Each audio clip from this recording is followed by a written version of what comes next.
What we've seen in Burma in recent months is a tidal wave of racism and nationalism sweeping across the country. It's gone now from just prejudice and attacks against the Rohingya to other Muslim groups as well. It's very, very worrying to see how the government of Burma is playing the nationalist card there. They were wiped out in by-elections in April. The NLD won almost all of the seats there. And so the president now seems to be playing the nationalist card to win popular support. And what's quite surprising is how that's working. Even democracy activists in Burma who were criticising the president a year ago are now wearing t-shirts saying they love our president because President Thein Sein has supported them in saying that all Rohingya should be deported from the country. Burma is one of the most ethnically diverse countries in the world, and to see first now we've seen the Rohingya targeted, now the Command Muslims targeted. If the government is going to play the nationalist card to try and win popular support, then it's very worrying for the whole of Burma to see what will happen there. It could be Christians next, it could be Hindus next, it could be another race, another religion. There's a very dangerous developments happening in Burma. But the international community has so bought into and endorsed President Thein Sein's reforms, they even stayed silent when he proposed this effective ethnic cleansing of all Rohingya from Burma. This is a very dangerous time for the country, and the international community needs to realise that what's happening to the Rohingya can destabilise the whole country and could lead to conflict and a return to a full-on military dictatorship as well. Friends, I wanted to come here today to express my solidarity with the Rohingya people, to give you my support and to let you know in the strongest possible terms that I, as a Member of Parliament, a Labour Member of Parliament for Leicester South, strongly believe that when we see the injustices we are seeing, then we have to take a stand for justice. It's why I, alongside my good friend Rushan Ara and other MPs like Sadiq Khan, I've been raising this issue in recent weeks in the House of Commons. It's why I raised it last week with the Foreign Secretary in the House of Commons, and indeed I raised it again today in the House of Commons. When we are seeing thousands of people's homes destroyed, thousands of people displaced, when we are seeing lives lost, unimaginable and horrific slaughter, when we are seeing a community, one of the most oppressed community, if not the most oppressed community in the world, we cannot stand by and do nothing. I want to echo what my colleague John Ashworth has said, which is that we as parliamentarians are with you, and we on the Labour side will do everything we can to keep the pressure on the government to speak up for the people of Arkan State and for the Rohingya community and others who are facing human rights violations and devastation to their lives. And we, as John has said, will keep up the pressure in Parliament and elsewhere to make sure that this issue is not forgotten, that we all campaign together to make sure that people's lives are protected. This is not acceptable. These human rights violations are not acceptable.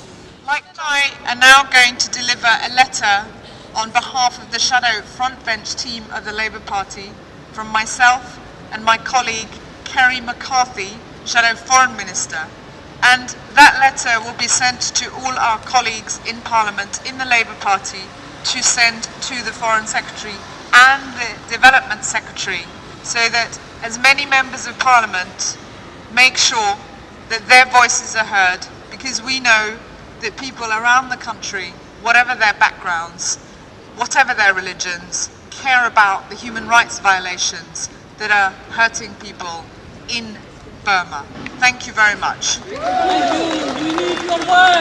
I'm here as a member of the British Parliament, the British House of Lords, the British Parliament, to say how much we care for your people. I also work for an NGO, Heart Humanitarian Aid Relief Trust, and we'll be putting great pressure on the British government to respond to the great needs of your people. Your people are suffering so much, the international community now, I believe, has a right to intervene with the duty to protect.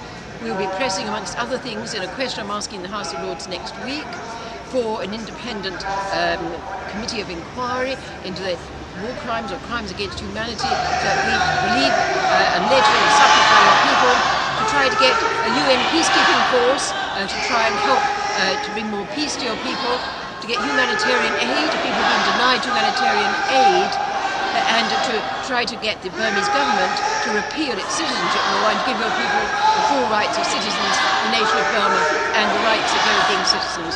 So we will not forget, we will continue working for your people, and we care for your people deeply, we love your people, and we're here to help. I'm from Restless Beings, one of the organisations in our coalition that are here today to support the Rohingya community. I'm actually not here to support the community because I am Rohingyan, nor am I here because I'm Muslim. I'm here because I'm a human being that believes that dignity and equality is for every single human being on this planet. Yeah! And if the UN are here, can I just get another yeah if you really believe that? Really believe it. Now, if every single one of us, outlined by the UN, has the freedom of movement and the freedom and the right to have a state to call home, and I said this in the last demo when we were here in summer, then every single one of us should have that right. It shouldn't be taken from us, it shouldn't be ripped out of our hands, and damn right it shouldn't be raped when it comes to the whole of our community. We have that right and we should be able to exercise it across the world. This situation isn't about our people and your people and their people. This is about every single one of us standing up for a community that belongs to our global family who are being raped from every single hole in their body. Incredibly, the worst one is the fact that they're being raped right in front of our eyes, and it just takes just a handful of us standing here outside this big fat building saying, right, you know what, please, we really need some intervention here, and we don't need an internet intervention that's going to go and rape it even more. We need an intervention that's going to provide the things that we really need for this group of people. The women in that community are being raped and killed. That's called ethnic cleansing, especially if they're being raped because of the colour of their skin and the religion that they belong to, and the fact that the rest of that community thinks that they're illegal immigrants. When you find mass graves of those people buried in mass graves, that's called genocide. And the moment you come across the entire community being thrown out and people being burnt and put into concentration camps, that's called apartheid. So we've got ethnic cleansing, genocide and apartheid.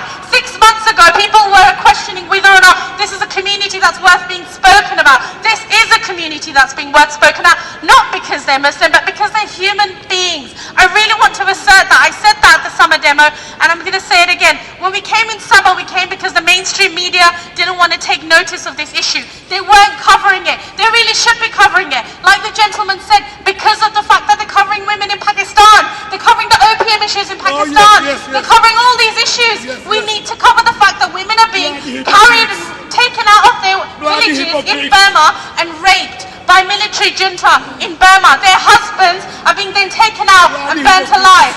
Now I'm going to tell you something, and I know I probably come across really aggressive when I say this, and I guess it's because now it's become quite personal.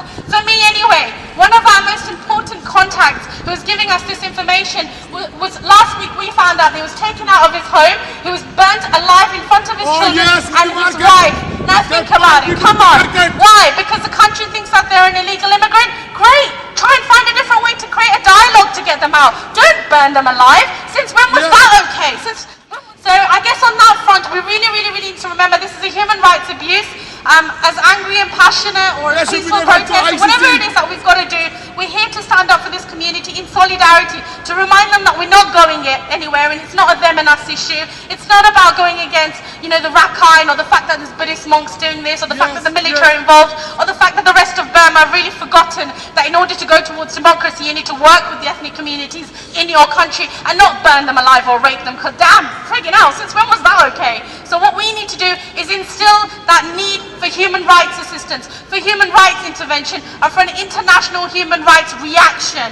So if you believe in that and you feel that everyone has a right to equality and dignity and respect and freedom and a home and safety, please, everything that you can do in the next half an hour and for the rest of the next 6 months or whatever it is that you've got time to kind of push this community, do it. Take that time out and really find out about what's going on and follow the community, the organizations that are trying to do something for this community and raise awareness and do it. So it's free. Ladies and gentlemen, thank you.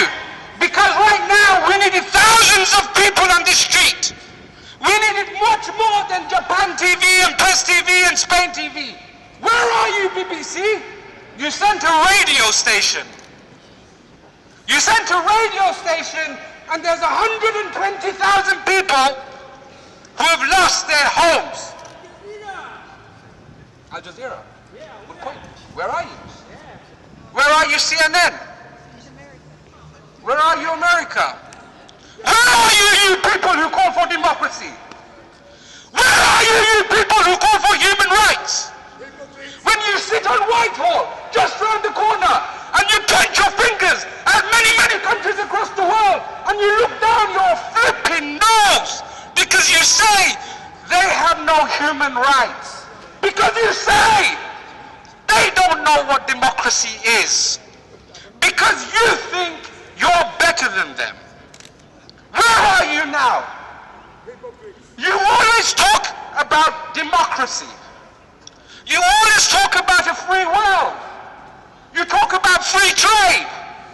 You talk about things that you don't even believe in. Where is the democracy when people, their villages, their homes are burnt to the ground because of the fact that they are brown and because they follow the religion of Islam?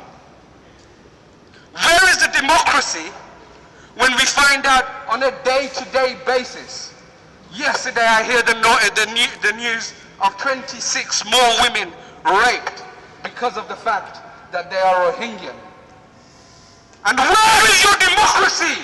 Oh, President Obama and Mr. what's his name? Haig. William Haig. Haig. Where is your democracy, my friends? When a woman is coming ashore from a boat when she's escaping because Rakhine bullies and thugs have burned down their houses, and she comes ashore and she's pregnant. Build this picture, she's pregnant. She comes ashore because she wants to give birth.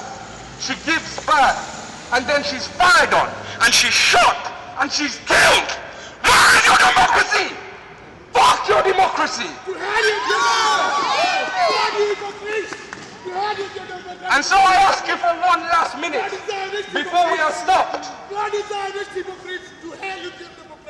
Thank you. Thank you. Thank you.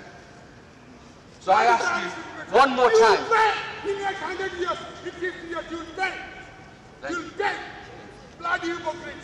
I ask you this question before we finish.